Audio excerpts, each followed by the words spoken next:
Hello friends, welcome to जीटेक Poly. दोस्तों, आज मैं आपके लिए इरिगेशन इंजीनियरिंग का एक सॉल्व्ड पेपर लेकर के आया हूं। जी हां दोस्तों, इरिगेशन इंजीनियरिंग एक ऐसा सब्जेक्ट है जो इस बार 2020 के इवन सेमेस्टर में 2 सेमेस्टर्स में ये इंक्लूड किया गया है। जी हाँ दोस्तों, ये इरिगेशन इंजीनियरिंग इस बार 4th सेमेस्टर और 6th सेमेस्टर दो सेमेस्टर में रखा गया है। तो इसीलिए इरिगेशन इंजीनियरिंग बहुत इंपॉर्टेंट सब्जेक्ट हो जाता है हमारे लिए। तो अगर हम बात करें दोस्तों इरिगेशन इंजीनियरिंग की, तो इरिगेशन इंजीनियरिंग लगभग थियोरेटिकल सब्जेक्ट है। इसमें न्यूमेरिकल क्वेश्चंस बहुत कम बनते हैं, तो इसीलिए इस सब्जेक्ट को हम प्रीवियस ईयर के सॉल्व्ड पेपर्स के माध्यम से पढ़ेंगे। तो मैं दोस्तों आपके लिए सरन लेकर के आया हूँ। तो सरन में लगभग 10 से 12 पेपर हैं, तो जिसमें कि आज हम 2019 का पेपर सॉल्व करेंगे, फिर इसके बाद 2018 का, फिर 17 का। इस तरह से लगभग मैं आपको 10 पेपर करा दूंगा इरिगेशन इंजीनियरिंग के। और दोस्तों आप सभी जानते हैं यूपीवीटी बोर्ड में पॉलीटेक्निक के जितने थियोरेटिकल सब्जेक्ट्स होते हैं, लगभग वे सभी सब्जेक्ट्स के क्वेश्चंस एग्जाम में रिपीट होकर के पूछे जाते हैं। तो इसीलिए आज मैं आपको 2019 का एग्जाम पेपर कराने वाला हूँ। तो चलिए दोस्तों स्टार्ट करते हैं फिर अपनी इस क्लास को, इरिगेशन इंजीनियरिंग के सॉल्व्ड पेपर। और दोस्तों यदि आप चैनल पर नए हैं तो चैनल को सब्सक्राइब करके बेल आइकन को जरूर दबा लें, ताकि आने वाली हर एक नई वीडियो का नोटिफिकेशन आपको सबसे पहले मिल सके। तो चलिए दोस्तों देखते हैं इरिगेशन इंजीनियरिंग के सॉल्व्ड पेपर 2019 का सबसे पहला क्वेश्चन। तो सबसे पहला क्वेश्चन क्या है यहाँ पर देखिए दोस्तों, ये थियोरेटिकल सब्जेक्ट है और आपको पता है कि एग्जाम पेपर पूरे 2.5 घंटे का होता है। तो मैं इसको कोशिश करूँगा आपको समझाने की, लेकिन हमारी स्पीड थोड़ी सी ज़्यादा रहेगी ताकि हम इस क्लास को काफ़ी कम टाइम में कंप्लीट कर सकें। और आप लोग भी काफ़ी सीनियर स्टूडेंट्स हैं, आप इजीली थ्योरी को समझ सकते हैं। तो चलिए बात करते हैं हम पहले क्वेश्चन की। तो यहाँ पर दोस्तों जो सबसे पहला क्वेश्चन दिया गया है, उस क्वेश्चन में लिखा है सबसे पहला फर्स्ट क्वेश्चन कि भारत में सिंचाई का विकास किस प्रकार हुआ, संक्षेप में इतिहास बताएं। यानी कि जो अपने देश भारत में सिंचाई का जो विकास हुआ, जो इरिगेशन का डेवलपमेंट हुआ, वो किस प्रकार से हुआ। तो इसका हम आंसर की बात करें, थ्योरी का है, मैं ध्यान से आपको पढ़ के सुनाता हूँ एक बार। देखिए स्टार्टिंग में जो क्वेश्चन है थ्योरेटिकल वो थोड़े ठीक ठाक है, आगे जाके इसमें जो क्वेश्चंस आएंगे दोस्तों उसमें कुछ एरर है, क्वेश्चन में मिस्टेक्स दे रखी हैं सरन में। आप लोग जानते हैं सरन में गलतियां बहुत ज़्यादा पाई जाती हैं, तो उन सब गलतियों को मैं आपको बता दूंगा कहाँ पे क्या गलती है, उसको कैसे सही करना है। तो आपको इसलिए पूरी वीडियो को बहुत ज़्यादा ध्यान से देखना है, क्योंकि इसमें जो भी गलतियां हैं मैं आपको सुधार के यहाँ पर समझा दूंगा अच्छे से। तो चलिए बात करते हैं कि भारत में सिंचाई का विकास किस प्रकार से हुआ। ये पहला क्वेश्चन है हमारा। तो यहाँ लिखा हुआ है दोस्तों इसका आंसर कि भारत, मिस्र और चीन में पुराने समय से ही लोगों को फसलों की सिंचाई का ज्ञान था। जी हाँ दोस्तों, अपने देश इंडिया, मिस्र और चाइना में पुराने समय से ही लोगों को फसल की सिंचाई का ज्ञान था। भारतवासी प्राचीन से ही फसलों की सिंचाई करते आ रहे हैं। आप सब जानते हैं भारतवासी सिंचाई की महत्वता एवं सिंचाई के तरीकों को बहुत पुराने समय से जानते थे। प्राचीन ग्रंथों जैसे कि वेद, महाभारत तथा रामायण आदि में भी सिंचाई की महत्वता तथा तत्कालीन विधियों का उल्लेख मिलता है। पुराने समय में सिंचाई तालाबों तथा कुओं द्वारा किया जाता था। जी हाँ दोस्तों, पहले जो हम सिंचाई करते थे वो तालाबों से या कुओं से या फिर बारिश का जो पानी आ जाता था उसकी हेल्प से सिंचाई कर लेते थे। लेकिन अब जब इंडिया में विकास हो गया है, तो अब आपको पता है नई नई नहरें बन गई हैं, कैनाल्स का निर्माण हो चुका है। तो उस तरह से हमारे देश में क्या हो रहा है, विकास हो रहा है सिंचाई को लेकर के। तो उसी की बात करते हैं हम। पुराने समय में सिंचाई तालाबों तथा कुओं द्वारा किया जाता था। 19वीं शताब्दी में, जी हाँ दोस्तों, 19वीं शताब्दी में भारत में कई महत्वपूर्ण नहरें बनाई गई।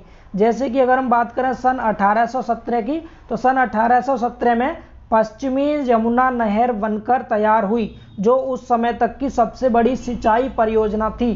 हाँ जी दोस्तों, 1817 में जो नहर बनाई गई थी पश्चिमी यमुना नहर, वो उस टाइम की सबसे बड़ी सिंचाई की परियोजना थी। तो इस तरह से हमारे देश में क्या सिंचाई का विकास होता गया, नहर्स बनाई गई।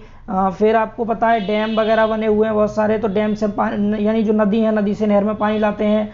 बैराज बने हैं, वियर्स बने हैं। तो इस तरह से भारत में सिंचाई का क्या हो रहा है, विकास हो रहा है। ठीक है, तो थियोरेटिकल क्वेश्चन था, आप समझ गए होंगे।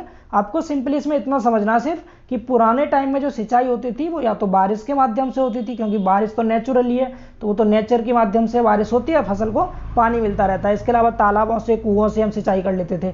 लेकिन अभी नहरों का निर्माण हो चुका, तो नहरों से एक अच्छे वे में सिंचाई की जा रही है। इस तरह से हमारी सिंचाई का विकास हो रहा है। ठीक है, तो अगर बात करें दोस्तों अगले क्वेश्चन की, तो ये देखिए दोस्तों थियोरेटिकल क्वेश्चन है, आप आराम से वीडियो को पॉज करके खुद से भी पढ़ के समझ सकते हैं। नीचे जो डेरिवेशन और न्यूमेरिकल आएंगे उनको मैं आपको बहुत अच्छे से समझाऊंगा, इसलिए आप थोड़ा सा पैसेंस रखें और ध्यान से समझें वीडियो को। ठीक है, दूसरे क्वेश्चन की अगर दोस्तों हम बात करें, तो अगला क्वेश्चन यहाँ पर बोलता है, अगले क्वेश्चन में बोला गया है कि क्वेश्चन फर्स्ट का भी, सिंचाई जल के विभिन्न स्रोत कौन कौन से हैं, विस्तार से बताएं।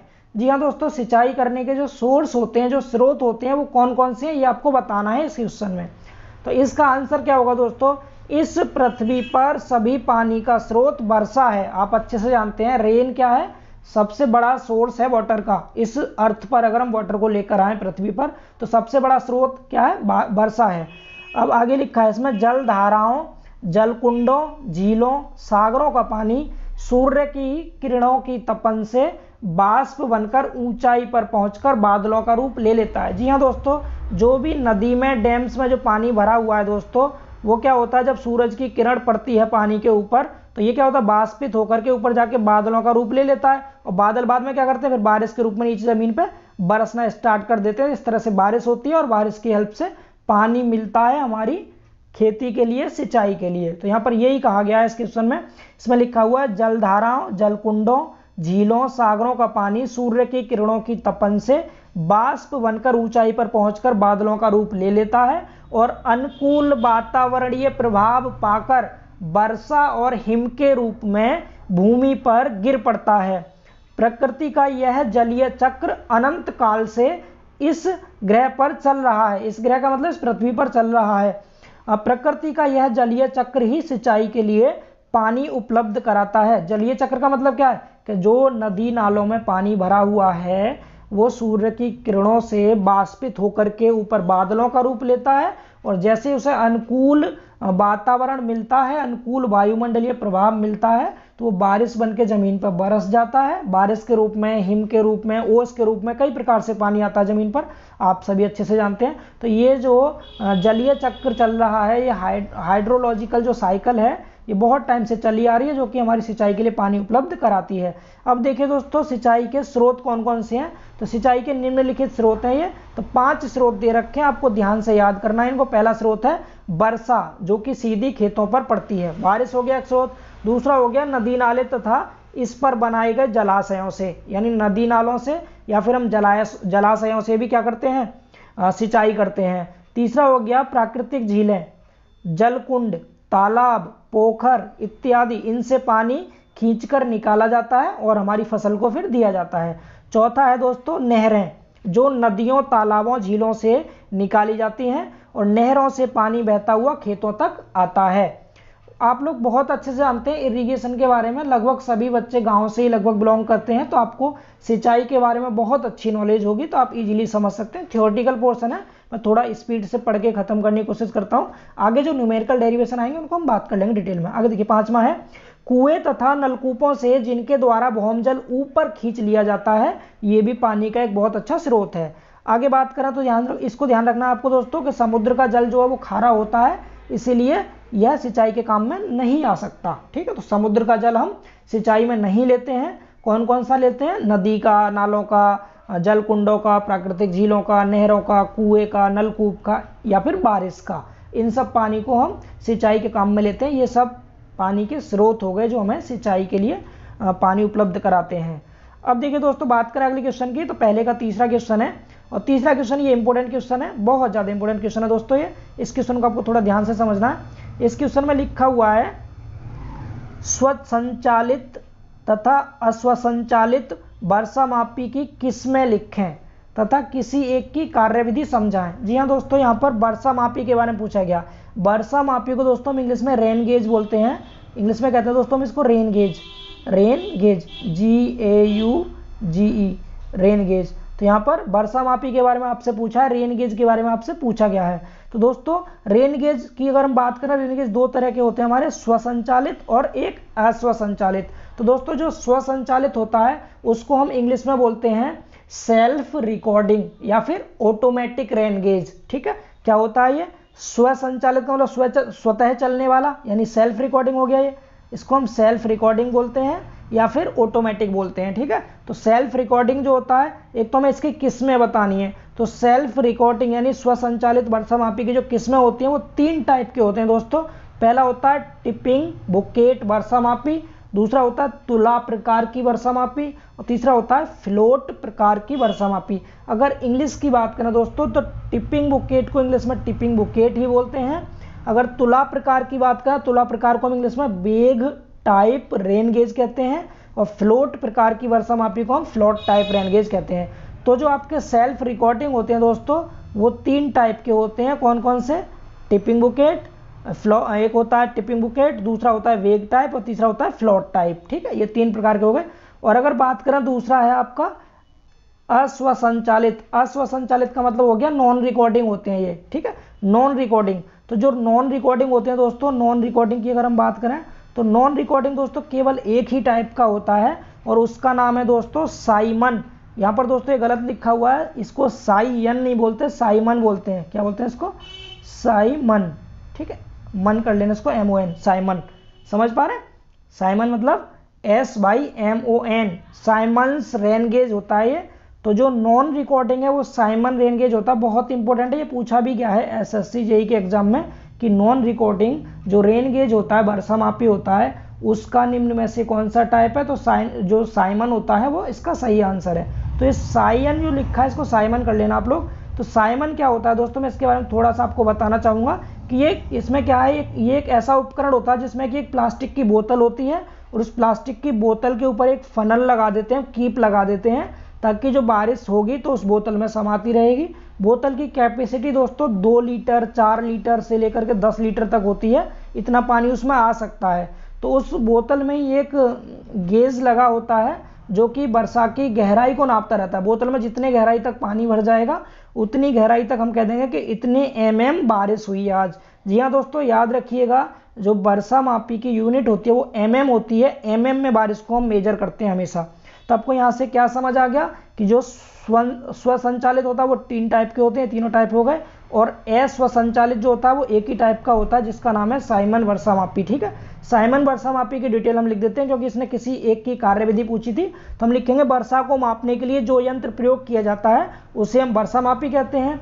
और वर्षा मापी में अगर हम बात करें साइमन की, तो इस यंत्र द्वारा एक निर्धारित काल में, निर्धारित काल का मतलब किसी भी निश्चित समय में किसी स्थान पर कितने mm वर्षा हुई है इसे हम ज्ञात कर सकते हैं। ठीक है, तो वर्षा को हमेशा mm में ज्ञात करते हैं। एक बोतल जैसी रहती है जो कि प्लास्टिक की होती है और उसमें एक कीप लगा देते हैं, बारिश का पानी एंटर करता है, गेज लगा होता है, रीडिंग पढ़ के हम बता देते हैं कि यहाँ पर कितनी बारिश हुई है। समझ पा रहे हैं आप लोग? तो ये हो गया तीसरा यानी फर्स्ट का C। अब बात करते हैं दोस्तों दूसरे क्वेश्चन की। दूसरा क्वेश्चन क्या है, देखिए ये भी बहुत ज़्यादा इंपॉर्टेंट क्वेश्चन है दोस्तों, बहुत ज़्यादा इंपॉर्टेंट क्वेश्चन है। ये क्वेश्चन वो है जो लगभग रिपीट होते हैं हर साल। तो यहाँ पर कह रहा है दूसरे क्वेश्चन में किन्हीं 2 भागों के उत्तर लिखिए। तो आपको यहाँ पर 2 पार्ट के आंसर देने हैं। आपको क्वेश्चन में 3 दे रखे हैं, उनमें से 2 के देने हैं। तो अगर हम पहले की बात करें, दूसरे का एक क्वेश्चन, इसमें लिखा है किन्हीं 5 खरीफ फसलों की आवश्यक जल मात्रा लिखें। जी हाँ दोस्तों, यहाँ बात कर रहा है खरीफ फसल, खरीफ क्रॉप्स के बारे में बात कर रहा है। तो मैं आपको बता दूं थोड़ा सा, खरीफ की क्रॉप्स क्या होती हैं, खरीफ की फसल क्या होती है, किसे कहते हैं खरीफ की फसल। तो दोस्तों खरीफ का जो मौसम होता है वो मानसून आने के साथ शुरू होता है। ठीक है, मानसून तो सभी जानते होंगे, मानसून। ठीक है, तो मानसून जब आते हैं तो मानसून आने के साथ साथ हमारी खरीफ की फसल का मौसम शुरू हो जाता है। और अगर हम बात करें अपने उत्तर भारत की, तो उत्तर भारत में इसकी जो फसलें होती हैं उन्हें हम सावनी फसलें कहते हैं। सावनी फसलों से मतलब है दोस्तों कि ये जो फसल होती है इनकी बुवाई जो होती है दोस्तों वो होती है सावन के महीने में, श्रावण मास में होती है, इसलिए हम इसको सावनी फसलें कहते हैं। समझ पा रहे हैं? तो खरीफ की फसलों का जो अच्छा, खरीफ की फसलें कब से कब तक होती हैं? तो खरीफ की जो फसलें होती हैं दोस्तों वो अप्रैल से लेकर के और सितंबर तक चलती हैं। जी हाँ दोस्तों, अगर हम अप्रैल से सितंबर की बात करें तो लगभग 180-83 दिन के लगभग होते हैं। तो 183 दिन तक हमारी फसल होती है। तो आप लोग जानते हैं दोस्तों, अप्रैल से सितंबर के बीच में कौन कौन सी फसलें बोई जाती हैं। तो जो खरीफ की फसलें होती हैं दोस्तों, आपको याद रखना है अप्रैल से लेकर के और सितंबर तक के बीच में इनका पीरियड टाइम होता है खरीफ की फसल का। तो खरीफ की फसल के लिए आप मंथ याद रखेंगे, काफ़ी इंपॉर्टेंट है। इससे क्या होगा, आपको ये पता चल जाएगा कि कौन कौन सी फसलें खरीफ में आती हैं। तो आपको अच्छे से पता होगा कि अप्रैल से सितंबर के बीच में कौन कौन सी फसल हम बोते हैं। तो बात करें दोस्तों, यही सीजन चल रहा है खरीफ की फसल का। तो इस समय क्या क्या मक्का हो जाता है, धान होता है, ज्वार, बाजरा, चरी, कूट, मूंगफली, अरहर, मूंग, लहसुन, ये सब क्या है, ये खरीफ की फसलें हैं। तो इनमें से आपको केवल 5 फसलों की जल मात्रा लिखनी है। तो 5 फसलों की जल मात्रा मैं आपको दिखाता हूँ कौन कौन सी। तो सबसे पहले बात करें मक्का की। तो दोस्तों मक्का एक नॉर्मल सी खेती होती है, इसमें ज़्यादा पानी की आवश्यकता नहीं होती। तो हम लगभग 25 सेंटीमीटर गहराई तक, 25 सेंटीमीटर गहराई तक क्या करते हैं, 5-6 बार पानी देते हैं मक्का के लिए। तो पहला समझ आ गया आपको मक्का। दूसरा बात करें दोस्तों, मैंने बताया भी आपको 5, मैं तो 5 की जगह आपको बहुत सारी फसल बताई थी। क्या क्या मैंने मक्का बोला था आपसे, धान बोला था, ज्वार, बाजरा, मूंगफली और जूट कहा था आपसे, अरहर बोला था, मूंग, लहसुन, ये सब खरीफ की फसलें होती हैं। तो मक्का आप समझ गए, मक्का क्या होता है, 25 सेंटीमीटर होती है इसकी डिमांड वाटर की, 5-6 बार पानी लगाते हैं मक्का में। अब बात करें धान की दोस्तों दूसरा, तो धान जो होता है, धान में ज़्यादा पानी चाहिए होता है। सभी जानते हैं दोस्तों, धान के लिए पानी की आवश्यकता बहुत ज़्यादा होती है। तो लगभग 90 से लेकर के और 150 सेंटीमीटर, सबसे ज़्यादा खरीफ की फसल में अगर पानी किसी को चाहिए तो धान को ही चाहिए। 90 से 150 सेंटीमीटर तक लगभग 6 से 8 बार पानी प्रोवाइड करते हैं हम धान में। अगर बात करें ज्वार बाजरा की दोस्तों, तो बाजरा और जो ज्वार होता है उसके लिए कम पानी की आवश्यकता होती है। ये हमारे पशुओं के लिए चारे का काम करता है। तो यहाँ पर लगभग 30 सेंटीमीटर, हम दोनों में 30-30 सेंटीमीटर 3-4 बार पानी प्रोवाइड करते हैं ज्वार और बाजरा के लिए। और 5वीं फसल है दोस्तों हमारी मूंगफली। अगर मूंगफली की बात करें दोस्तों, तो इसमें भी पानी बहुत ज़्यादा नहीं चाहिए, 45 सेंटीमीटर चाहिए 4 से 5 बार। तो आई होप सो आपको समझ आ गया होगा। मक्का की बात करें तो 25 सेंटीमीटर 5 से 6 बार, धान के लिए सबसे ज़्यादा 90 से 150 सेंटीमीटर 6 से 8 बार, और ज्वार बाजरा के लिए 30 सेंटीमीटर 3 से 4 बार, मूंगफली के लिए 45 सेंटीमीटर 4 से 5 बार। क्लियर। अब देखिए अगला क्वेश्चन। तो अगला क्वेश्चन दोस्तों डेरिवेशन है, इसको थोड़ा सा ध्यान से समझेंगे आप। देखिए डेरिवेशन को मैं आपको अच्छे से समझाता हूँ, इस डेरिवेशन में क्या क्या दिया, क्या पूछा है आपसे।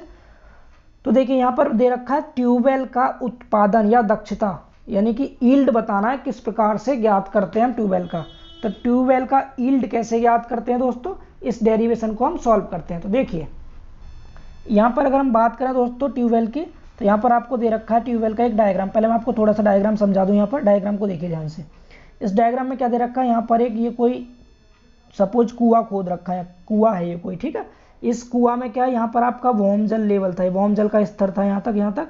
अब क्या होगा, जब इसमें पंपिंग नहीं की गई होगी, जब पानी नहीं निकाला गया होगा इससे बाहर, तो उस समय वाटर लेवल आपका पूरा यहाँ तक होगा, यहाँ तक, ठीक है। तो ये पंपिंग से पहले पानी की जो ऊंचाई थी वो थी कैपिटल एच। समझ पा रहे हैं आप लोग, पंपिंग से पहले जो पानी था यहाँ तक भरा हुआ था पूरा, इतनी ऊंचाई तक, ठीक।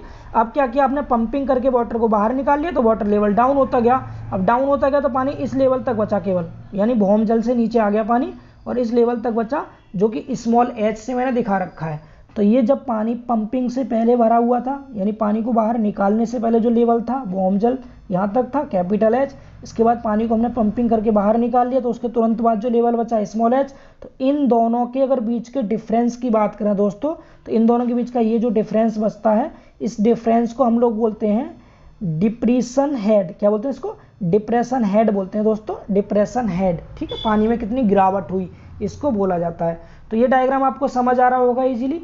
यहाँ पर एक पॉइंट ले रखा है इन्होंने, यहाँ पर कोई पॉइंट है ये, तो जिसमें कि ये वाई कोऑर्डिनेट और यहाँ से यहाँ तक ये दिखा नहीं रखा इन्होंने, इधर को एक्स कोऑर्डिनेट होता है, यहाँ पर निर्देशांक एक्स और वाई इस पॉइंट पर ले रखे हैं ये। तो चलिए पहले हम बात करते हैं, इसकी थ्योरी पोर्शन पढ़ते हैं। पहले इसमें लिखा है नलकूप की पानी देने की क्षमता ज्ञात करने के लिए निम्न तत्वों पर विचार किया जाता है। कौन कौन से, कैपिटल एच, मैंने अभी आपको दिखाया डायग्राम में क्या होता है, पंपन से पूर्व कुएं में पानी की गहराई, यानी पानी बाहर नहीं निकाला उससे पहले गहराई कैपिटल एच।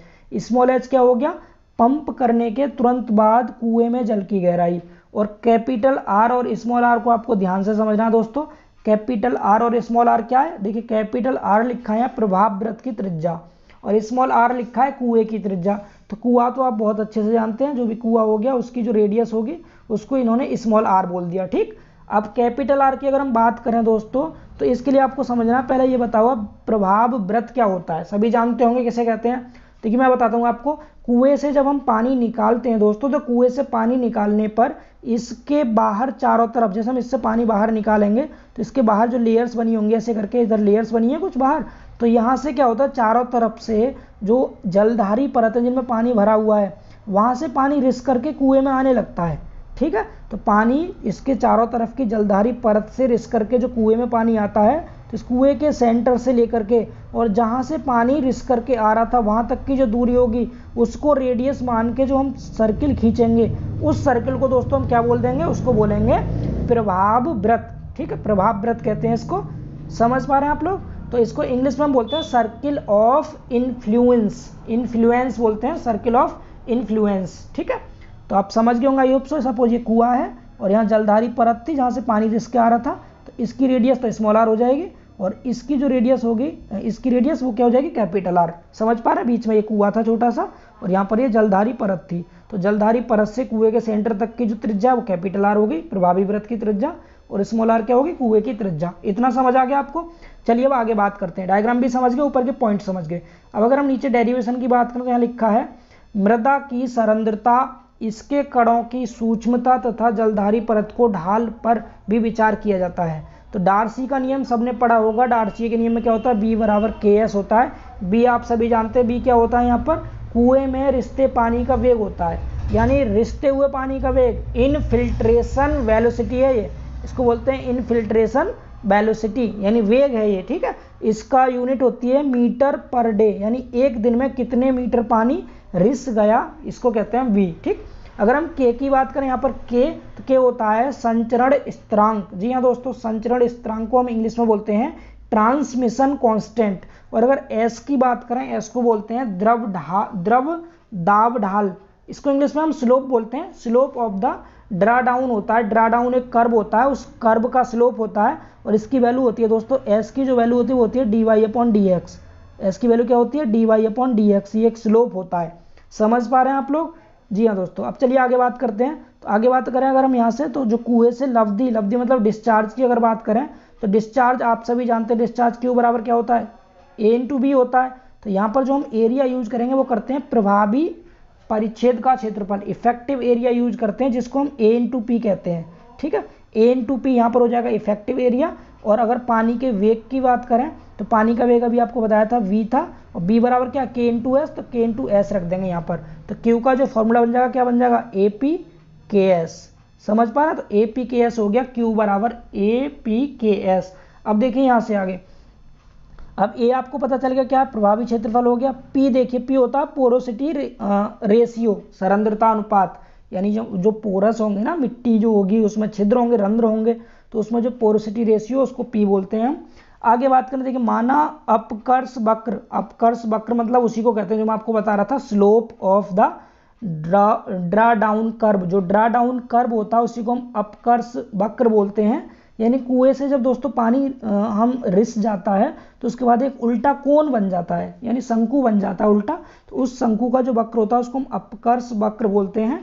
और अपकर्ष वक्र पर इन्होंने सपोज कोई बिंदु ले लिया, उसके निर्देशांक थे x, y, यानी यहाँ पर जो ये जो बन रहा है, ये जो कर्व बन रहा है ऐसे करके, ये कोण टाइप से ये वाला, तो यहाँ पर इन्होंने इस पॉइंट पर एक बिंदु ले लिया, उसके निर्देशांक ले लिए इन्होंने x, y। समझ पा रहे हैं, तो y एक्स पर तो y ले लिया और यहाँ से यहाँ तक क्या ले लिया, ये x ले लिया, इतना ये। समझ पा रहे हैं ना आप लोग। तो ये हो गया, इन्होंने कोई निर्देशांक ले लिया, एक पॉइंट ले लिया, यहाँ आप लगा लेना x अपनी तरफ से, इन्होंने दिखा नहीं रखा है, तो यहाँ पर इन्होंने x ले लिया।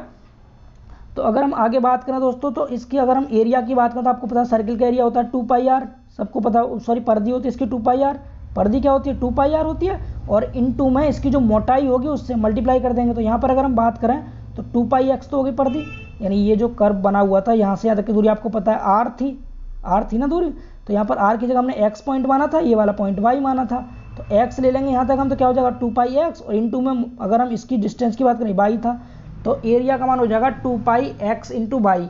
अब इस 2 pi X into Y area की वैल्यू को ए की जगह पुट कर दीजिए यहाँ पर, ठीक है। तो क्या बन जाएगा, ये ए की जगह 2 पाई एक्स वाई रख दिया और पीछे क्या था पी के एस, तो पी के रख दिया। एस का मैंने आपको अभी बताया था स्लोप होता है, स्लोप की वैल्यू क्या होती है D Y upon D X, तो एस की जगह पर आपने D Y upon D X put कर दिया, तो यहाँ से क्यू बराबर आ गया 2 pi X into Y P के D Y upon D x.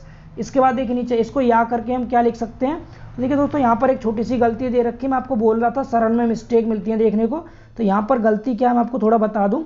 देखिए यहाँ पर जो लिखा है ना dy/dx, ये dy/dx नहीं होगा दोस्तों, यहाँ dy/dx की जगह पे आएगा दोस्तों dx/x। देखिए हमने क्या किया, दोनों तरफ dx/x से कर दिया मल्टीप्लाई। जब आप इधर गुणा करेंगे dx/x से तो दोस्तों यहाँ से x से तो ये x कट जाएगा और dx से dx कट जाएगा, तो क्या बचेगा आपके पास 2π बच गया और इधर क्या बच गया pk बच गया और बाई dy बच गया। देखिए लिखा था 2π pk बाई dy, समझ पा रहे हैं। और ये जो dy/dx इसकी जगह क्या हो जाएगा q इंटू dx/x हो जाएगा, तो समझ पा रहे हैं। आप इसको थोड़ा चेंज कर लीजिएगा, ये यहाँ पर गलत लिखा है, इसकी जगह पर आप इसको पुट कर लेंगे। समझ आ गया इतना, हमने दोनों तरफ dx/x से गुणा कर दी है। चलिए अब आगे बात करते हैं, अब कर देंगे हम इसका इंटीग्रेशन दोनों साइड का। जब आप इसका दोनों साइड का इंटीग्रेशन करेंगे तो क्या हो जाएगा, देखिए यहाँ सही लिखा है इन्होंने, यहाँ पर सही लिख रखा है dx/x। दोनों साइड का इंटीग्रेशन किया तो dx/x लिखा और 2π pk बाई dy लिखा। अब हमें पता है x बराबर r था, ये जो ग्राफ बना हुआ था यहाँ पर यहाँ से यहाँ तक की जो दूरी थी रेडियस मानी थी हमने r, और इसको हमने x दिखा रखा था, और ये जो कैपिटल H था आपका हमने इसको y मान रखा है। तो क्या होगा, x बराबर तो r है और y बराबर h है। तो यहाँ पर अगर हम लिमिट की बात करें, इसकी लिमिट, तो इसकी लिमिट क्या हो जाएगी दोस्तों इस इंटीग्रेशन की, तो यहाँ पर लिमिट हो जाएगी x से लेकर के तो r हो जाएगा, और यहाँ पर बात करें तो y से लेकर के y से, और ये कैपिटल H हो जाएगी लिमिट। ठीक है, इन्होंने लिमिट भी नहीं दिखा रखी, आप लिमिट भी लगाएंगे क्या क्या, x से कैपिटल R और नीचे y से कैपिटल H। अब जब आप इसका इंटीग्रेट करेंगे तो आपको 1/x का सबको पता है log x होता है, और log x में अगर आप इस लिमिट को रखेंगे, पहले r रखेंगे तो क्या आएगा, ये हो जाएगा log r minus log x, और माइनस को हम अपॉन में लिखें तो log r/x हो जाएगा। ये इतना समझ आ रहा है। अगर इधर की बात करें तो y का इंटीग्रेशन होगा y²/2, तो इस 2 से तो ये 2 कट जाएगा आपका। अब y² की जगह h और y रखेंगे तो h² माइनस y² हो जाएगा, ये समझ आ गया। तो यहाँ से क्या बन जाएगा, ये बन जाएगा पाई pk ब्रैकेट में h² माइनस y² अपॉन में जो इधर वाला था log का वो आ गया log r/x। ठीक, इसकी यूनिट होती है मीटर क्यूब अपॉन डेज, यानी घन मीटर प्रतिदिन होती है। अब x बराबर स्मॉल r और y बराबर स्मॉल h हम पुट कर देंगे इसमें। जब आप पुट करेंगे तो y की जगह तो क्या पुट कर दीजिए स्मॉल h, तो हो जाएगा capital H² minus small h², और जो x है इसकी जगह स्मॉल r रख दीजिए। तो यहाँ पर आप स्मॉल r रखेंगे, देखिए यहाँ फिर गलती दे दी इन्होंने, गामा दे रखा है, इसको आप स्मॉल r कर लीजिएगा। ठीक है, ये गामा नहीं होगा स्मॉल r होगा, समझ आ गया। अब अगर हम इसको लॉग की फॉर्म में चेंज करें, इसको लॉग ई को अगर हम log 10 में चेंज करें दोस्तों, तो आपको पता है यहाँ पे क्या आ जाएगा, आगे 2.3 से मल्टीप्लाई हो जाएगी इसमें, अगर log 10 में चेंज करेंगे इसको तो यहाँ क्या हो जाएगा, फिर ये हो जाएगा, देखिए लिखा है यहाँ, एक मिनट थोड़ा नीचे कर लीजिए इसको, थोड़ा बड़ा डेरिवेशन है, ध्यान से समझिएगा, फिर मैं आपको पूरा स्लाइड में एक बार ऊपर से नीचे तक स्लाइड करके दिखा दूंगा, आप समझ लीजिएगा। यहाँ पर देखिए पाई पी के सेम लिखा हुआ है, अभी आप ई को 10 में चेंज करें तो क्या हो जाएगा, यहाँ पर 2.3 आ जाएगा, आगे बाकी सब सेम है। ठीक है, गामा की जगह फिर कह रहा हूँ मैं आर रख लीजिएगा, आप स्मॉल आर आएगा यहाँ। ठीक, इसके बाद इन्होंने क्या किया, ये था मीटर क्यूब प्रतिदिन, तो इस मीटर क्यूब को अगर हम लीटर में चेंज करेंगे तो ऊपर 1000 से गुणा कर देंगे, और दिन को अगर हम मिनट में चेंज करेंगे तो आपको पता है एक दिन में 24 घंटे होते हैं और एक घंटे में 60 मिनट होता है, तो 24 गुणा 60 और कर दिया नीचे। ठीक है, इस पूरे की वैल्यू को हम कैपिटल के मान लेंगे, तो इसको हमने कैपिटल के मान लिया, तो आपका जो फॉर्मूला बन गया दोस्तों वो क्या बन गया, कैपिटल के, और जो ब्रैकेट के अंदर था वो क्या था, यहाँ पर ब्रैकेट के अंदर देखिए ये तो हो गया पूरा कैपिटल के, और ब्रैकेट के अंदर capital H² minus small h² upon log 10 r upon small r। ठीक है, तो हो जाएगा लीटर पर मिनट, ये स्मॉल r है जो कि आपके कुएं की रेडियस थी। ठीक है, तो ये हो गया आपका फॉर्मूला डिस्चार्ज का, किसके लिए, नलकूप के यील्ड के लिए। यहाँ के की वैल्यू आपको दिखाई रखी है, के की वैल्यू क्या है, ये जो टोटल लिखा हुआ है सामने वाला ये के की वैल्यू है। ठीक है, ये जो यहाँ पर लिखा है आपने ये के की वैल्यू थी। चलिए दोस्तों आगे बात करते हैं, डेरिवेशन आप समझ गए होंगे, आई होप सो। मैं आपको एक बार फिर से यहाँ से रिपीट कर दिखा देता हूँ, सिर्फ आप खुद से कर लीजिएगा इसको कंप्लीट। ये पॉइंट लिखे थे, पढ़ लीजिएगा आप इसको, वीडियो को पॉज करके, डायग्राम था ये। इसके बाद यहाँ से हमने सॉल्व किया था, पूरा सॉल्व करके मैंने आपको पॉइंट समझा दी कहाँ कहाँ एरर थी। तो जहाँ जहाँ एरर थी आप समझ गए थे, यानी कि एक एरर यहाँ थी, देखिए ये वाला जो वैल्यू थी यहाँ पर dx/x जो लिखा है यहाँ पर नहीं लिखा था, आपको यहाँ पर क्या लिखना था, dx/x लिखना था। और एक और छोटी सी एरर थी जहाँ पर कि आपको x की जगह पर क्या करना था, गामा की जगह पर क्या करना था, स्मॉल r करना था, बाकी सब सही है। चलिए अगले क्वेश्चन की बात करते हैं दोस्तों। अगला क्वेश्चन है हमारा यहाँ पर, अंशतः कटान में तथा अंशतः भरान में नहर का परिच्छेद प्रदर्शित करें तथा नामांकन भी करें। तो आपको पता है पार्शियली कटिंग और पार्शियली फिलिंग में नहर का क्रॉस सेक्शन कैसे बनाते हैं, आप सब लोग सिविल इंजीनियर अच्छे से जानते होंगे।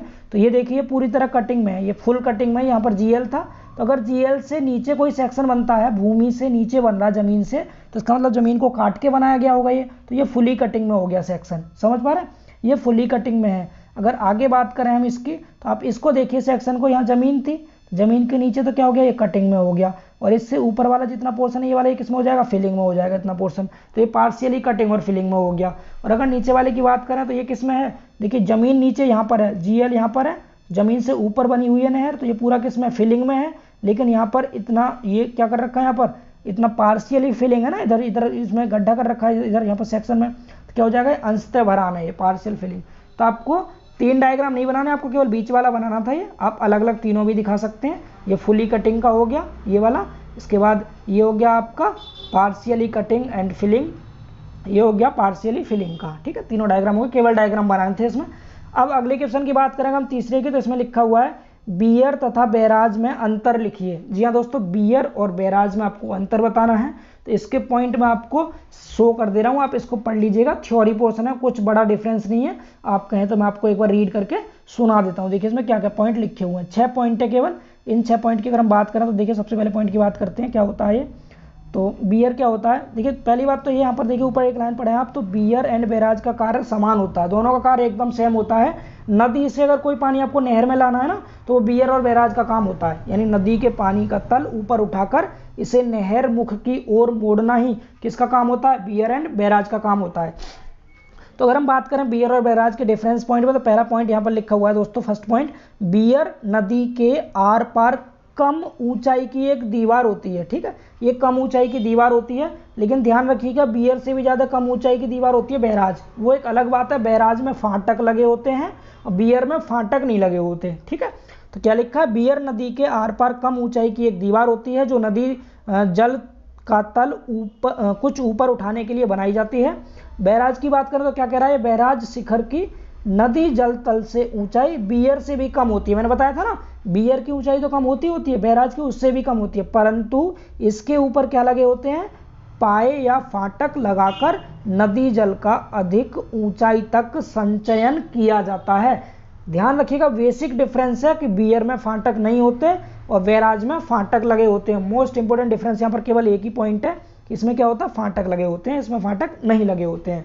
दूसरे पॉइंट की बात करें तो प्रति प्रवाह में जल संग्रह बियर की सिल के कारण हो पाता है। सिल जानते हैं आप, जैसे कोई दरवाजा है तो इस दरवाजे के नीचे वाला जो पोर्शन होता है उसे सिल बोलते हैं। तो नीचे वाले पोर्शन से होकर पानी क्या होता है, पानी बह करके अंदर जाता है। ठीक है, नीचे वाले से। और अगर हम बैराज की बात करें तो बैराज में क्या होता है, फाटक के द्वारा पानी का प्रवाह करते हैं, तो प्रति प्रवाह में पानी का संग्रह फाटकों द्वारा किया जाता है। और जबकि इसमें कैसे कर रहे थे, इसमें सिल के कारण हो पा रहा था। समझ गए। तीसरा पॉइंट की बात करें, तीसरा पॉइंट है बाढ़ के समय अतिरिक्त पानी बियर के ऊपर से स्वयं निकल जाता है, यानी बियर के ऊपर फाटक तो लगे नहीं है तो ऊपर से बह जाएगा वो। और अगर बैराज की बात करें तो बैराज में फाटक लगे हैं, तो जो भी फालतू पानी होता है बाढ़ के समय, जो भी फालतू पानी होता है, तो यहाँ लिखा बाढ़ के समय या अन्य स्थिति में फालतू पानी निकालने के लिए फाटकों को ऊपर उठाना पड़ता है।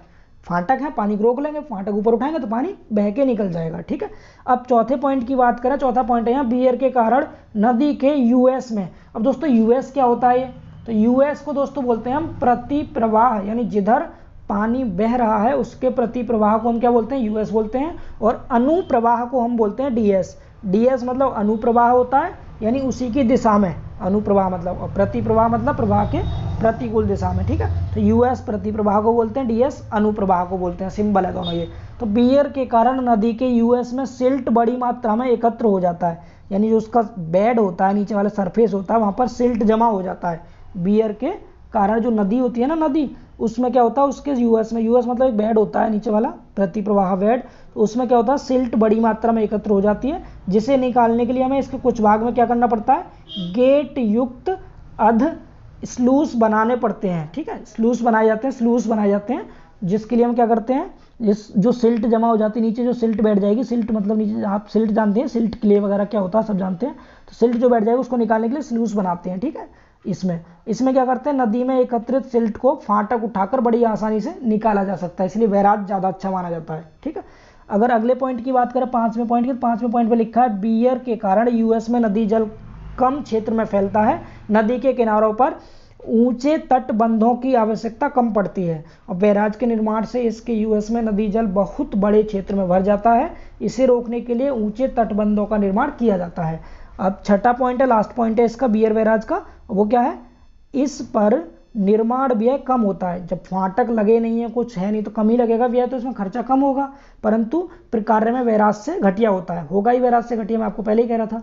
बैराज तथा फाटकों की स्थापना पर, अब इस वाले पॉइंट को देखिए, बैराज तथा फाटकों की स्थापना पर पर्याप्त व्यय आता है, परंतु जल संचय तथा नहर का पानी उपलब्ध कराने में यह बियर से श्रेष्ठ होता है। ठीक है, हमें जब जरूरत होगी हम बैराज से पानी को उपलब्ध करा सकते हैं, फाटक की हेल्प से इसमें पानी संचय करते हैं हम। तो आई होप आप समझ गए होंगे, मेन डिफरेंस फाटक का ही था इसमें, वहाँ से आप अलग अलग पॉइंट पढ़ चुके हैं। अगला क्वेश्चन देखिए, अगर अगले क्वेश्चन की बात करें, तीसरे का बी क्वेश्चन है दोस्तों, यहाँ पर लिखा है विभिन्न प्रकार के ऊर्जा छितराव। देखिए कितना खतरनाक वर्ड लिखा है हिंदी में, ऊर्जा छितराव। जानते हैं आप ऊर्जा छितराव किसे कहते हैं? तो ऊर्जा छितराव को इंग्लिश में आप, अच्छा एक वर्ड और बता दूंगा, छितराव मतलब होता है हिरासमेंट। हिरास जानते हैं ना, हिरास मतलब हानि, किसी चीज़ में कमी होना। ठीक है, तो छितराव मतलब होगा कमी। तो यहाँ पर ऊर्जा का डिसिपेशन हो रहा है, एनर्जी डिसिपेशन को हम ऊर्जा छितराव बोलते हैं। किसको? एनर्जी डिसिपेशन को हम बोलते हैं ऊर्जा छितराव, यानी ऊर्जा का हिरास। तो ऊर्जा का हिरास बोल रहा, विभिन्न प्रकार के ऊर्जा के हिरास बताइए, उनकी किस्मों के नाम बताइए और किसी एक को आपको स्पष्ट भी करना है। तो मैं आपको यहाँ बताता हूँ, देखिए कितने सारे ऊर्जा हिरासमेंट दे रखे हैं, एनर्जी डिसिपेशन दे रखे हैं, तो लगभग 8 दे रखे हैं। 8 के 8 हम नाम देखते हैं एक तरफ से। तो पहला दे रखा है जलगद्दी या फिर वाटर कुशन, तो इंग्लिश में इसको वाटर कुशन ही कहते हैं, वाटर कुशन। ठीक है, दूसरा है गतिरोधक दीवार।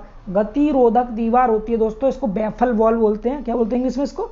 बैफल वॉल बोलते हैं। ठीक है, ये गति को रोक देती है, इसलिए इसको गतिरोधक वॉल बोलते हैं, बैफल वॉल। ठीक है, गतिरोधक दीवार होती है दूसरा।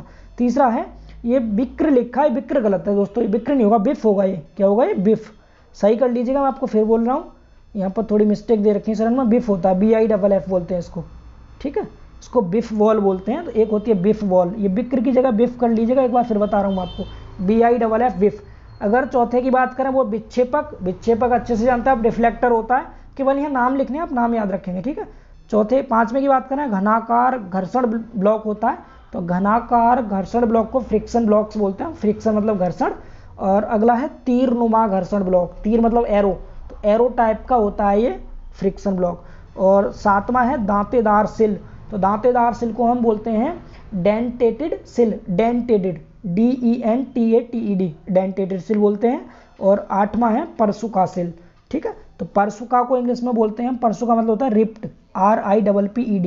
मैं आपको इंग्लिश वर्ड सबके बता दे रहा हूँ साथ साथ, आपको समझ आ गया होगा ये सब। तो वाटर कुशन को वाटर कुशन बोलते हैं, और गतिरोधक दीवार को मैंने आपको बताया बैफल वॉल बोलते हैं, और ये बिफ दीवार है, बिफ वॉल बोलते हैं इसको। इसको विक्षेपक को डिफ्लेक्टर बोलते हैं। और घनाकार घर्षण ब्लॉक आप सब जानते हैं, यानी क्यूबिकल फ्रिक्शन ब्लॉक होता है। तीरनुमा घर्षण ब्लॉक को कहते हैं हम एरो फ्रिक्शन ब्लॉक। और दांतेदार सिल को बोलते हैं डेंटेटिव, DENTATED, डेंटेटेड। और अगर बात करें परसुका सिल की, तो परसुका सिल को हम बोलते हैं रिब्ड सिल, RIPPED, रिब्ड सिल। तो इंग्लिश वर्ड थे, आप समझ सकते हैं। तो ये 8 नाम थे, इनमें से किसी एक की डिटेल लिखनी है आपको, तो एक की डिटेल हम इसकी लिख देंगे, किसकी? फर्स्ट वाले की, जो कि वाटर कुशन था। तो वाटर कुशन क्या होता है? प्रपात के अनुप्रवाह में, प्रपात जानते हैं, प्रपात मतलब पानी का गिरना, फॉल्स, पानी जब फॉल्स होता है, तो प्रपात के अनुप्रवाह में एक छोटा जलकुंड बनाया जाता है, जिसे हम सिस्टर्न बोलते हैं। आपको पता है सिस्टर्न में पानी इकट्ठा होता है, वॉशरूम में भी होता है सिस्टर्न, जिसे ऑन करते ही पानी फ्लश हो जाता है। तो क्या कहते हैं? प्रपात के अनुप्रवाह में एक छोटा जलकुंड बनाया जाता है, जिसे सिस्टर्न कहते हैं। सिस्टर्न का तल अनुप्रवाह में नहर के तल से कुछ नीचा रखा जाता है, और इसमें पानी भरा रहता है, जो जलगद्दी का कार्य करता है। तो ये थ्योरी पोर्शन तो आप समझ गए होंगे। अब बात करते हैं दोस्तों तीसरे क्वेश्चन की, बस थोड़े से रह गए, छोटे छोटे क्वेश्चन आप समझ लेंगे इजीली, 10 मिनट की क्लास हो रहा है, इजीली खत्म हो जाएगी। देखिए, मछली सीढ़ी पर टिप्पणी लिखिए। मछली सीढ़ी क्या होता है? ये मछली सीढ़ी को दोस्तों इंग्लिश में बोलते हैं फिश लैडर, फिश लैडर। ठीक है, तो फिश लैडर के बारे में आपसे पूछा है इसमें, फिश लैडर क्या होता है? तो फिश लैडर देखिए, मछली सीढ़ी किसे कहते हैं? तो यहाँ देखिए, मैं आपको इसको पढ़ के सुनाता हूँ एक बार, क्या लिखा है। अत्यधिक ठंड पड़ने पर मछलियाँ नदी के ऊपरी भाग से नीचे गर्म क्षेत्र में आ जाती हैं। जब बहुत ज़्यादा ठंड पड़ती है दोस्तों, तो जो ऊपर ठंडा इलाका रहता है पानी में, तो उस ऊपरी इलाके से मछलियाँ कहाँ जाएंगी, गर्म क्षेत्र में नीचे आने की कोशिश करेंगी, ठीक है। और वर्षा ऋतु में पुनः साफ पानी की तलाश में ऊपरी क्षेत्रों को जाने लगती हैं। तो अब इनको ट्रैवल करने के लिए कुछ तो चाहिए भाई, तो उस क्या करेंगे, सीढ़ियों पर ट्रैवल करेंगे ये। तो क्या होता है, फिर से पढ़ता हूँ एक बार, अत्यधिक ठंड पड़ने पर मछलियाँ, ये बहुत इंपॉर्टेंट है, पूछा जाता है क्वेश्चन, बार बार रिपीट होता है क्वेश्चन ये, ठीक है। 2018 में भी आया था, 2019 में भी आया है, तो हो सकता है इस बार भी आए। अत्यधिक ठंड पड़ने पर मछलियां नदी के ऊपरी भागों से नीचे गर्म क्षेत्रों में आ जाती हैं और वर्षा ऋतु में पुनः साफ पानी की तलाश में ऊपरी क्षेत्रों को जाने लगती हैं। परंतु मछलियों के नदी में स्वतंत्रता पूर्वक प्रगमन पर बियर की दीवार एक बड़ी बाधा बन जाती है। बीच में बियर लगा होता है तो बाधा बन जाती है वो। अब पानी के तेज प्रवाह से मछलियां बियर के प्रति प्रवाह से अनुकूल तो आ जाती हैं, परंतु बियर के अनुप्रवाह में अत्यधिक ढाल के कारण यह नदी के प्रवाह से प्रति प्रवाह में नहीं चढ़ पाती। इसके कारण नदी के प्रति प्रवाह में मछलियों की कमी हो जाती है। अतः मछलियों को बियर से अनुप्रवाह से प्रति प्रवाह में जाने देने के लिए बियर की एक साइड में मछली सीढ़ी का निर्माण किया जाता है। यानी बीच में सपोज ये कोई नदी थी और नदी में यहाँ पर क्या कोई बियर बना हुआ है, तो इसको निकलने के लिए यहाँ पर क्या करेंगे, हम इसमें लेडर्स प्रोवाइड कर देते हैं, जिससे कि क्या होगा, जो मछली है, फिश है, वो अनुप्रवाह में, यहाँ पानी चल रहा है उसी वाटर की अनुप्रवाह से प्रति प्रवाह में आराम से जा आ सकें। इधर वाटर चला तो इधर भी जा सकें और इधर भी आ जा सकें आसानी से। समझ पा रहे हैं आप लोग? वरना अगर ये लेडर नहीं लगाएंगे आप तो पानी की प्रवाह के साथ ये इधर इतनी तेजी से जाएंगी कि मर जाती है मछलियाँ, कमी हो जाती है मछलियों की बहुत ज़्यादा। इसीलिए क्या करते हैं, हम फिश लेडर प्रोवाइड करते हैं, मछली सीढ़ी का निर्माण करते हैं। ठीक है, समझ गए होंगे आई होप सो। आप एक बार फिर से पढ़ लीजिएगा इसको। अगले क्वेश्चन की बात करते हैं दोस्तों। अगला क्वेश्चन है हमारा, यहाँ पर अगला क्वेश्चन है चौथा, जिसके दो पार्ट दे रखे हैं। तो पहला पार्ट है जल निकास कार्यों की विभिन्न किस्में लिखिए। यानी पानी निकास के जो कार्य होते हैं उनकी किस्में बतानी है। 3 तरह की किस्में होती हैं, तीनों बहुत आसान है। पहली होती है नहर नाले के ऊपर निकलती है, यानी कि जल निकास जो हम जल निकलने के लिए जो हम नाली टाइप से बनाते हैं वो कहाँ होती है, नहर नाले के ऊपर। एक तो ऊपर से बना देंगे, जैसे कोई नहर है तो इसको ऊपर से बना दिया, ठीक। दूसरा क्या कह रहा है, नहर नाले के नीचे। अब ये नहर नाला जा रहा है तो इसके नीचे बना देंगे, जैसे सपोज ये नीचे बना दिया, ऊपर से नहर नाला प्रोवाइड कर दिया, ये हो गया। अगला अगर तीसरे की बात करो तो नहर तथा नाला दोनों एक दूसरे के एक ही समतल पर पार करते हैं। पात लिखा है, पार कर लेना इसको, ठीक है, रा कर लेना, पार। समझ पा रहे हैं आप लोग? तो ये 3 थे, इजी थे, समझ गए होंगे। आगे बात करते हैं अगले पॉइंट की। तो अगला पॉइंट है हमारे यहाँ पर घनत्व बांध का परिच्छेदन बनाइए। क्रॉस सेक्शन बनाना आपको डैम का, और उसके नाम भी बताने पॉइंट के क्या क्या नाम है। तो इसकी थ्योरी आप पढ़ लीजिएगा, मैं आपको डायग्राम समझा देता हूँ एक बार, ठीक है। थ्योरी आप अच्छे से पढ़ लीजिएगा अपने से, क्योंकि वीडियो बहुत लेंदी हो जाएगी फिर। तो देखिए डायग्राम की बात करें तो ये डैम का डायग्राम है, यहाँ देख सकते हैं, बांध का डायग्राम है ये। तो यहाँ पर डैम देखिए, यहाँ वैसे डैम जो होता है हमारा ये इस शेप का होता है, इस शेप का, ट्रिपेजोडल शेप का होता है, समलंबाकार का। लेकिन ट्रायंगुलर फॉर्म में दिखा रखा है, कोई दिक्कत वाली बात नहीं, बिल्कुल परेशान ना हो आप। तो देखिए यहाँ पर क्या था, डैम की टोटल चौड़ाई है, ठीक। इसको 3 पार्ट में बांट रखा है, B/3, B/3 और B/3 में नीचे, ठीक।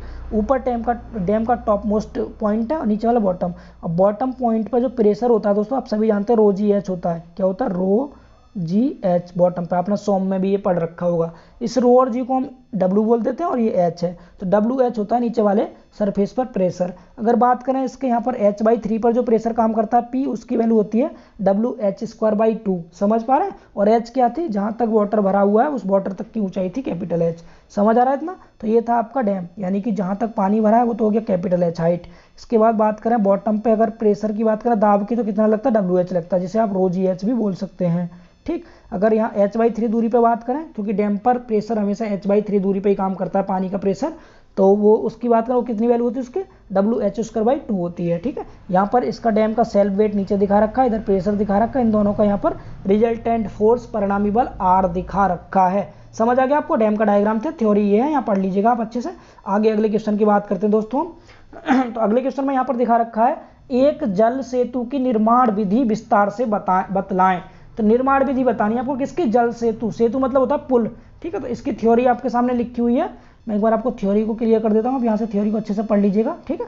थ्योरी है दोस्तों, आप आसानी से पढ़ कर समझ सकते हैं। मुझे जहाँ पर समझाने की बात लगी मैं समझा दूंगा, क्योंकि 2.5 घंटे का पेपर है, मुझे मैक्स टू मैक्स 1 घंटे में कवर भी करना है इसको। तो देखिए यहाँ पर सेतु की बात करें तो यहाँ पर क्या देखिए, नहर की सामान्य चौड़ाई, कोई नहर है, ठीक है। यहाँ पर ये नहर बनी हुई है, तो नॉर्मल चौड़ाई इसकी यहाँ पर ये है, इतनी, यहाँ से यहाँ तक। अगर यहाँ बात करें चौड़ाई थोड़ी कम हो गई है ना, जिस पर पुल बनाया गया ऊपर, तो यहाँ पर देखिए, यहाँ पर इसको कहते हैं हम फ्लूम चौड़ाई। क्या कहते हैं इसको? फ्लूम चौड़ाई कहते हैं। ये क्या है? ये पक्का बॉल है, यहाँ पर ये पक्का बॉल बना हुआ है, इधर भी, और ऊपर नीचे दोनों तरफ ड्रेन है, नाली, ठीक है, यहाँ पर ड्रेन बनी हुई है। तो ये छोटा सा डायग्राम था किसका? जल सेतु के निर्माण का डायग्राम था। ये डायग्राम हो गया आपका, ऊपर ड्रेन, नीचे ड्रेन, नाली हो गई, यहाँ पर नहर की सामान्य चौड़ाई, यहाँ पर फ्लूम चौड़ाई है, ये पक्का बॉल है यहाँ पर। तो आप इजीली इस डायग्राम को समझ सकते हैं। थ्योरी इसकी पढ़ लीजिएगा। अगले क्वेश्चन की बात करते हैं, ठीक है। जो मुझे समझाने वाली चीज़ लगी मैं समझा दूंगा, थ्योरी है, पढ़ लीजिएगा आप आराम से, ठीक है।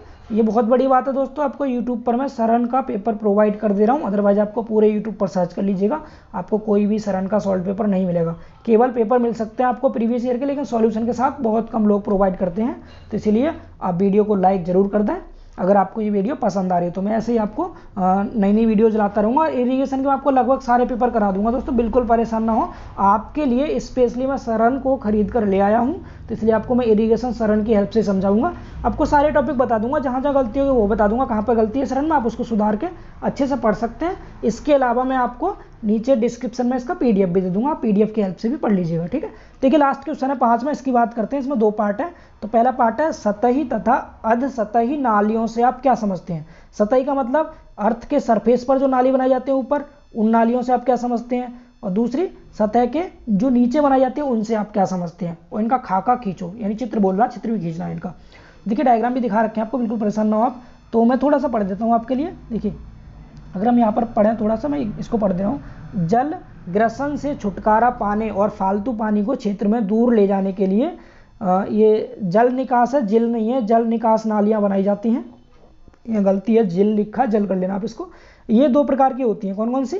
एक तो सतही नालियाँ होती हैं, एक होती हैं भूमिगत नालियाँ। सतही मतलब जो सरफेस पर बनाते हैं, सरफेस पर, और भूमिगत मतलब जो सरफेस के नीचे बनाई जाती है, ठीक है, सब सरफेस कह सकते हैं आप इसको।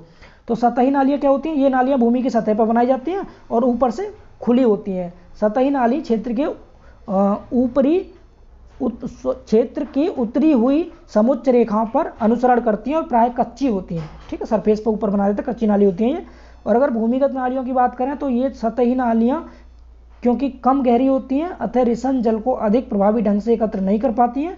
इसके लिए हम क्या करते हैं? अधिक गहरी खोदने पर ये मितव्ययी नहीं रह पाती हैं।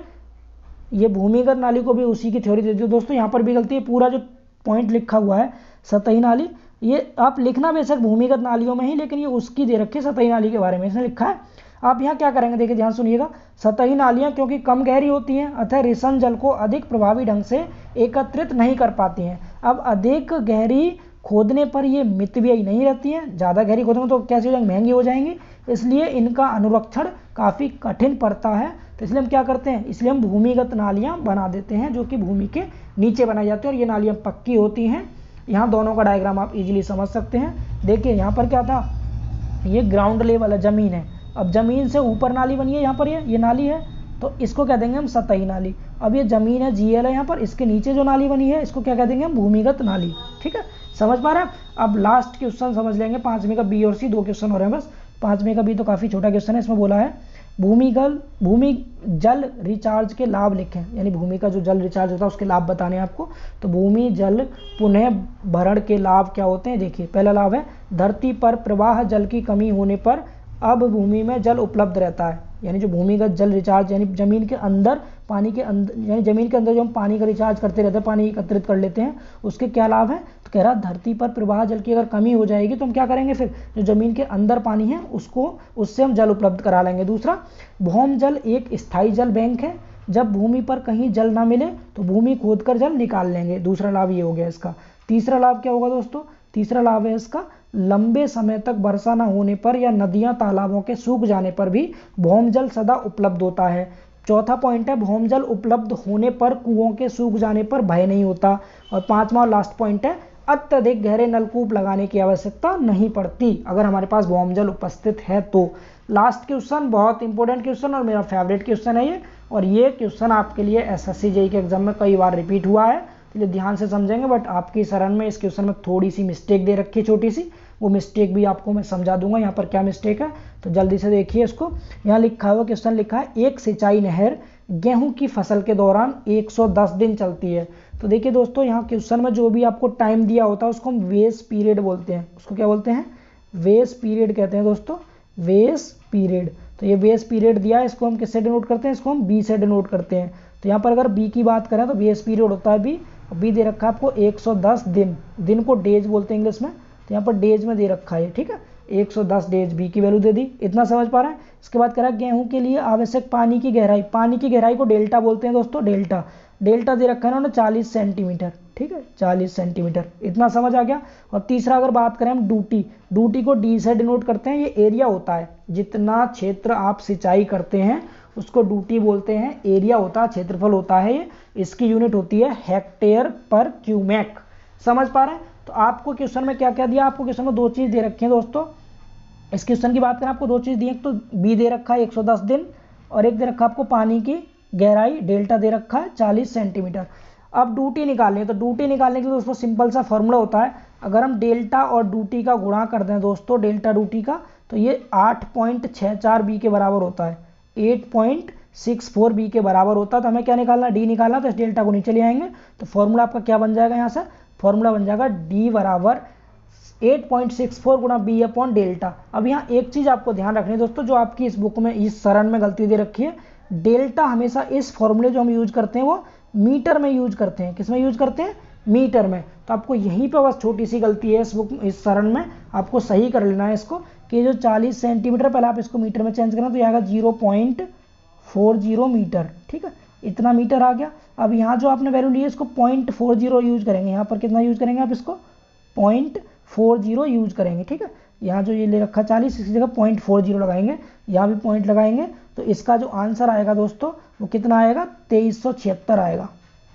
2376 आएगा हेक्टेयर पर क्यूमेक, समझ पा रहे हैं। बाकी क्वेश्चन बिल्कुल सही है, बहुत आसान क्वेश्चन था, बी दे दिया, डेल्टा दे दिया, डी निकालना है, फॉर्मूला ये आपको याद करना है, इसमें बी और डेल्टा का मान रख दीजिए, बी का जगह 110 रख दिया और डेल्टा की जगह 0.40 रखना है, इसे याद रखेंगे, 40 नहीं रहेंगे, 40 को मीटर में चेंज करके रखते हैं, तो यहाँ से जो वैल्यू आएगी आपकी, यहाँ पॉइंट लगाएंगे आगे, तो यहाँ से वैल्यू आपकी 2376 आ जाएगी, 2376 हेक्टेयर पर क्यूमेक, यहाँ पॉइंट बीच में से हटा दीजिएगा आप, 40 के आगे पॉइंट लगा दीजिएगा, समझ पा रहे हैं दोस्तों। तो ये हो गया आपका सरण इरिगेशन के 2019 का पूरा सॉल्व्ड पेपर सॉल्व हो चुका है दोस्तों। तो अगर आपको दोस्तों ये वीडियो पसंद आई है तो आप वीडियो को लाइक जरूर करें, और अगर आप चैनल पर नए हैं तो चैनल को सब्सक्राइब करके बेल आइकन जरूर दबा लीजिए, ताकि इरिगेशन की अगली क्लास का नोटिफिकेशन भी आपको सबसे पहले मिल सके। इसके बाद दोस्तों मिलते हैं फिर हम नेक्स्ट क्लास में, तब तक के लिए बाय बाय, टेक केयर।